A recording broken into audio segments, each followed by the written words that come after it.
Welcome to Animal Stories for Kids. If you like our stories, please give us a 5-star rating, subscribe to our podcast, and share it with your friends and family. And now, it's time for our story. Once upon a time, there was a bass named Caleb.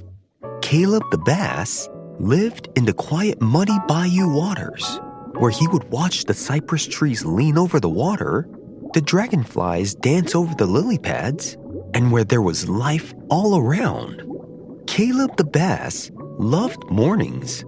They were full of movements and sounds. Frogs croaking, turtles plopping, and mayflies skipping. But mornings were also full of choices. Eat breakfast or become breakfast. The bass life. Caleb sighed to himself, blowing a stream of bubbles. Always hungry, always hunted. He darted beneath a floating log and peeked out into the open water. Tiny minnows flickered nearby, silver and shiny. Caleb the bass's belly grumbled. "Oh, come on," he whispered to himself. "Just one teeny snack." He inched forward, his eyes fixed on the smallest, slowest minnow. Then, from out of nowhere, splash! A long, shadowy shape zoomed past overhead. Caleb froze. It was a great blue heron, tall as a tree trunk, with a beak sharp enough to spear dinner in one jab. The minnows vanished in a glittery panic. Caleb dove down for the mud. "Never mind," he said to himself, heart thumping. "I'm not that hungry." For a long moment, everything went still again. The heron glided off, and Caleb poked his head out. "That bird thinks he's the boss of breakfast," Caleb muttered to himself. "Well, maybe I'll just find lunch instead." Caleb swam along the edge of the bayou, past roots and reeds, where the water turned green and shadowy. He wasn't a baby bass. He was about a year old, long enough to have a sleek green body and a mouth big enough to gulp up almost anything smaller than him. He found another school of little fish glittering near the weeds. They darted this way and that, super fast. Caleb the bass's tail twitched. He waited and waited, and then, zoom! He shot forward like an arrow with his mouth open wide. But the school of small fish split apart in a perfect swirl in the water, and Caleb bit a mouthful of water instead of a meal. He groaned to himself, spitting out bubbles, saying, "Oh, seriously? How'd they do that? I really thought I had them." A turtle peeked from behind a log. Caleb blushed and said to it, "Don't judge me. I was pretty close." The turtle blinked slowly and said, "Sure you were." Caleb the bass huffed and swam off.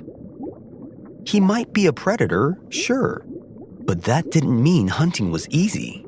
Every meal took patience, timing, and a little bit of luck. By the afternoon, the bayou grew still and hot. The air shimmered, and even the frogs had stopped croaking. Caleb found shade beneath a patch of weeds. He flapped his fins lazily and drifted there. That's when he heard the buzz. Caleb the bass looked up. It was a big dragonfly zipping across the water's surface. Its reflection was glimmering. Caleb's eyes widened. Dragonflies didn't swim, but sometimes they landed on the water. And when they landed, well, Caleb the bass's stomach grumbled. He could almost taste the dragonfly. He got closer. The dragonfly hovered. It paused. Then it landed. Caleb lunged. Slap went his tail. Whoosh went the water. And gloop went his mouth as he gulped the dragonfly right off the surface. Crunchy, Caleb said proudly to himself, chewing. Now that's lunch. A ripple spread from where he splashed. Caleb didn't notice, but another creature did. Deep below, in the darker, cooler part of the bayou, a pair of eyes blinked. A long, spotted body swayed among the weeds. The body of a gar with scales like armor and teeth like needles. The gar's stomach rumbled. It had seen Caleb the bass before, the young bass who ruled the shallow waters. Now, maybe it was the gar's turn for lunch. Caleb floated near a log, belly full, humming a tune to himself. Everything seemed calm. Then the water moved. A slow swirl. A shadow stretching. Caleb's fins went stiff. "Who's there?" he called out. No answer, just a faint whisper of bubbles. Then, whoosh! A mouthful of teeth lunged from below. Caleb the bass twisted sideways at the last second, the gar's snout missing him by a fin's width. "Hey!" Caleb shouted. "That's rude." The gar turned lazily, eyes cold, and said, "Well, you look tasty." Caleb backed away and said to the gar, "Well, I'm not. I'm too fast, too slippery, and..." Right then, the gar lunged again. Caleb darted through the weeds, zipped under a root, spun around cattails, and shot toward the shallow waters. He burst into a patch of sunlight, panting. The gar slowed, stopped, and drifted back into the dark. Caleb peeked behind him. The water was calm again. "That was way too close," he whispered to himself. He rested for a moment, letting his fins stop shaking. Then he noticed something, a little swirl of tiny tadpoles nearby, wriggling and nibbling at algae. "Whoa," Caleb the bass said softly to the tadpoles. "You guys gotta watch out down here." One tadpole looked up, blinking its big round eyes, and asked, "From what?" Caleb smirked and said, "Everything." Days passed, and Caleb the bass learned to be careful and clever. He stalked minnows from the shadows instead of the open water. He hid under fallen branches where the heron flew overhead. He darted into the dark when the gar came snooping. But he also learned something else. Everyone in the bayou was both hunter and the hunted. He saw a frog snap up a fly, then almost get snatched by a snake. He watched that same snake slither away, only to have a snapping turtle lunge at it from below. Even the turtle wasn't safe when the heron swooped down for its snack. The whole bayou was a circle of chasing, escaping, gulping, and surviving. And somehow, it all worked. One evening, as the sun was setting, Caleb floated near the surface. The air was calm again. He saw minnows shimmering, frogs croaking, and turtles finishing their sunbathing on logs. He smiled to himself and said, "We're all just trying to eat, breathe, and not get eaten. Fair enough." A mosquito landed on the surface of the water near him. Caleb saw it. "But some of us," he whispered, "still like dessert." He snapped it up in one gulp and let the ripples fade. Then he swam down to his favorite log, tucked himself in the cool shade, and drifted to sleep.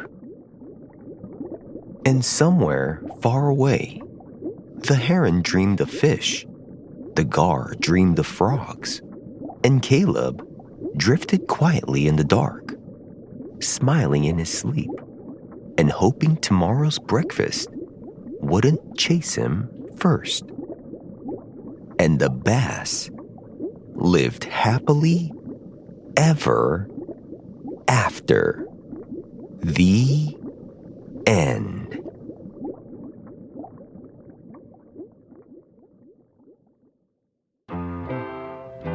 Bass is a common name shared by many fish species.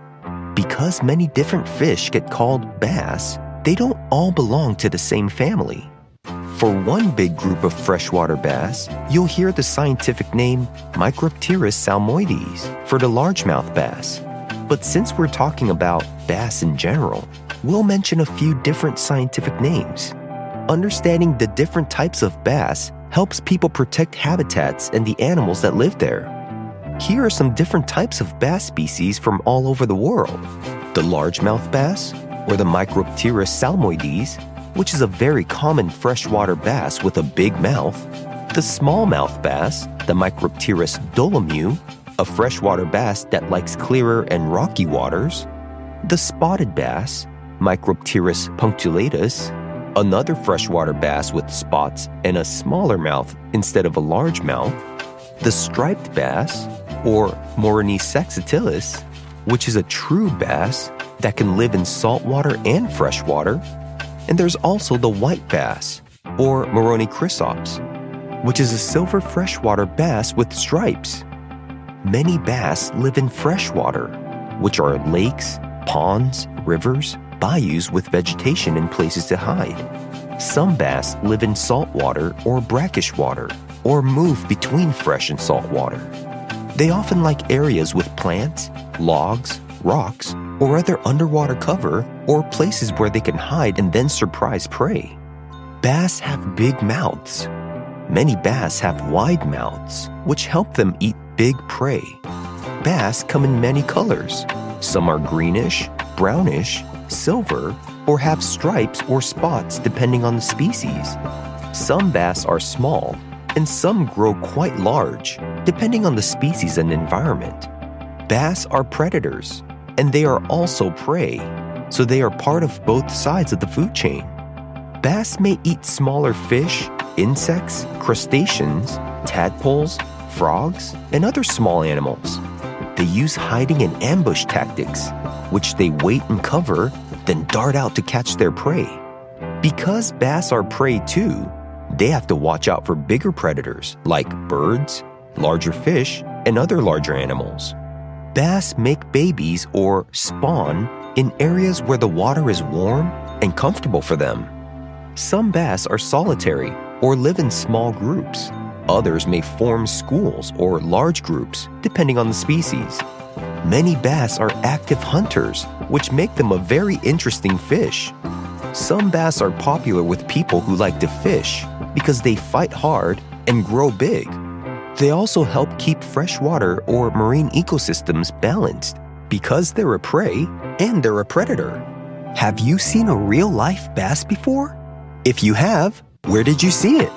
Thanks for listening to Animal Stories for Kids. If you like our stories, please give us a 5-star rating, subscribe to our podcast, and share it with your friends and family. Until next time, bye!